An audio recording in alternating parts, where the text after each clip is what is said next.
Chapter 3.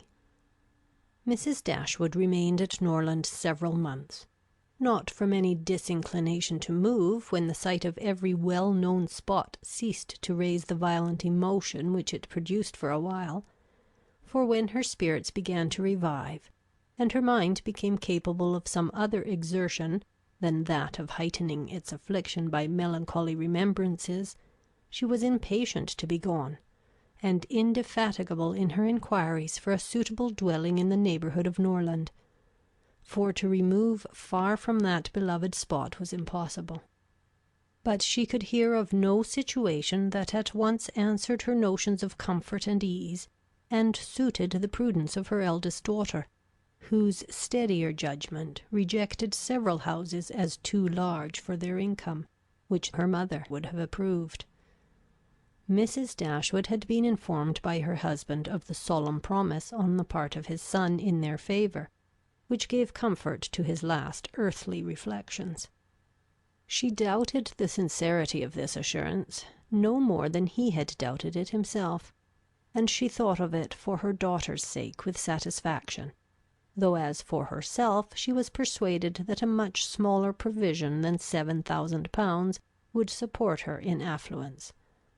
For their brother's sake, too, for the sake of his own heart, she rejoiced, and she reproached herself for being unjust to his merit before, in believing him incapable of generosity.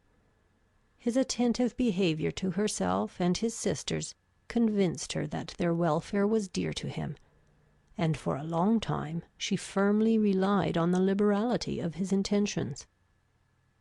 The contempt which she had, very early in their acquaintance, felt for her daughter-in-law was very much increased by the farther knowledge of her character, which half a year's residence in her family afforded, and perhaps in spite of every consideration of politeness or maternal affection on the side of the former, the two ladies might have found it impossible to have lived together so long, had not a particular circumstance occurred to give still greater eligibility, according to the opinions of Mrs. Dashwood, to her daughter's continuance at Norland.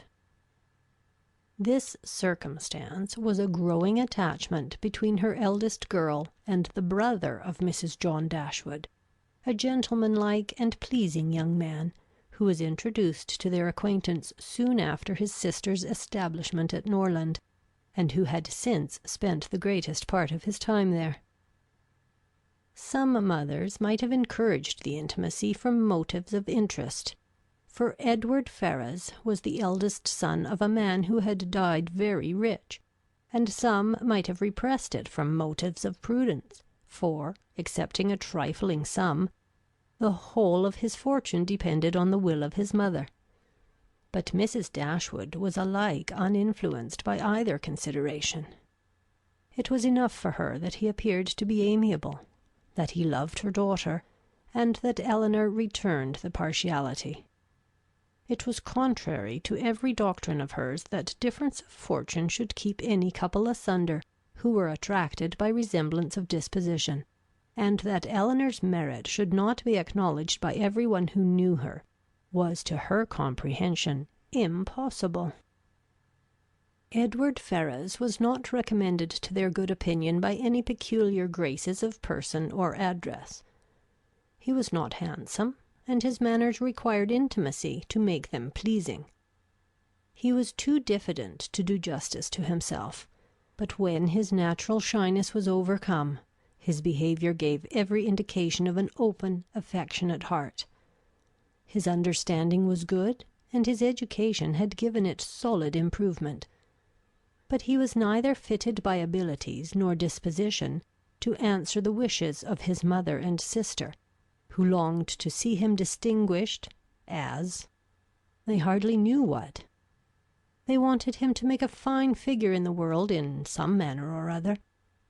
His mother wished to interest him in political concerns, to get him into Parliament, or to see him connected with some of the great men of the day.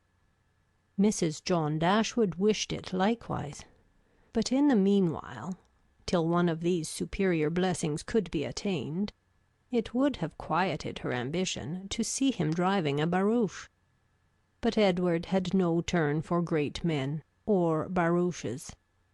All his wishes centred in domestic comfort and the quiet of private life. Fortunately, he had a younger brother who was more promising.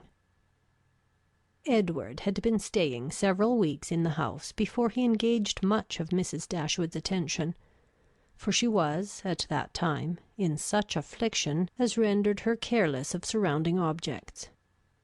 She saw only that he was quiet and unobtrusive, and she liked him for it. He did not disturb the wretchedness of her mind by ill-timed conversation. She was first called to observe and approve him farther, by a reflection which Elinor chanced one day to make on the difference between him and his sister. It was a contrast which recommended him most forcibly to her mother. "It is enough," said she. "To say that he is unlike Fanny is enough. It implies everything amiable. I love him already." "I think you will like him," said Elinor, "when you know more of him." "Like him?" replied her mother with a smile. "I feel no sentiment of approbation inferior to love." "You may esteem him." "I have never yet known what it was to separate esteem and love." Mrs. Dashwood now took pains to get acquainted with him. Her manners were attaching, and soon banished his reserve. She speedily comprehended all his merits.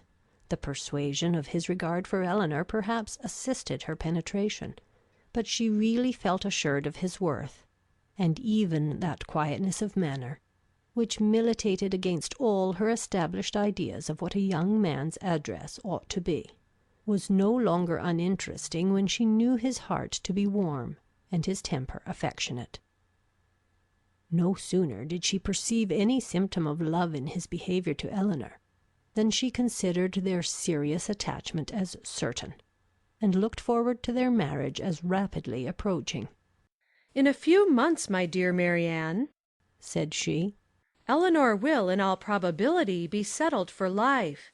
We shall miss her, but she will be happy." "Oh, mamma, how shall we do without her?" "My love, it will be scarcely a separation. We shall live within a few miles of each other, and shall meet every day of our lives. You will gain a brother, a real affectionate brother. I have the highest opinion in the world of Edward's heart. But you look grave, Marianne. Do you disapprove your sister's choice?" "Perhaps," said Marianne, "I may consider it with some surprise. Edward is very amiable, and I love him tenderly. But yet, he is not the kind of young man. There is something wanting. His figure is not striking. It has none of that grace which I should expect in the man who could seriously attach my sister. His eyes want all that spirit, that fire which at once announce virtue and intelligence. And besides all this, I am afraid, mamma, he has no real taste. Music seems scarcely to attract him, and though he admires Elinor's drawings very much, it is not the admiration of a person who can understand their worth. It is evident, in spite of his frequent attention to her while she draws, that in fact he knows nothing of the matter. He admires as a lover, not as a connoisseur. To satisfy me, those characters must be united. I could not be happy with a man whose taste did not in every point coincide with my own. He must enter into all my feelings.